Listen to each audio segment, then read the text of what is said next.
Doveva essere una truffa, un tentativo di distrarlo mentre facevano scivolare in tasca un po' di gioielli. Poi, vedendo che distrarre il gioielliere era praticamente impossibile, hanno scelto di passare alle maniere forti. Dacci i soldi, altrimenti ti spariamo, hanno pronunciato i due, che a quanto pare non avevano con sé alcun'arma. Abbiamo una figlia da mantenere, ha rimbrottato il rapinatore davanti alle resistenze. Poi sono arrivati i calci e i pugni, una vera e propria tempesta che ha fatto finire in terra Zacco, ferito con dolori lancinanti ovunque. L'allarme è scattato quasi immediatamente sul posto, sono arrivati i carabinieri che proprio in quei minuti hanno avviato gli accertamenti. Secondo quanto ricostruito, ad agire non sarebbero stati dei professionisti, ma degli sbandati o addirittura dei tossici.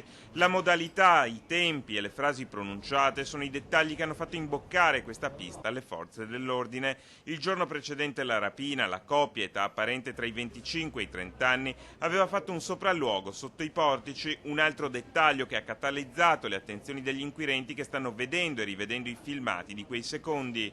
Proprio da quei fotogrammi i carabinieri hanno tracciato un identikit della coppia che ha seminato il panico in città. Abbiamo paura, sì, anche noi, abbiamo bambini piccoli e non sei sicuro adesso. Abbastanza, di questi tempi qua sì, veramente.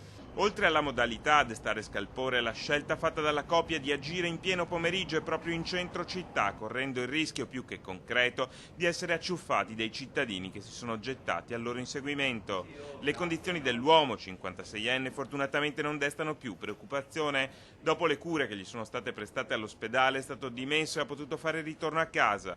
Prima di tornare sotto i portici, nella sua gioielleria passeranno diversi giorni. Solo a quel punto sarà stilato un elenco completo di quanto è stato rubato, anche se è verosimile che il bottino non sia inferiore a 20.000 euro.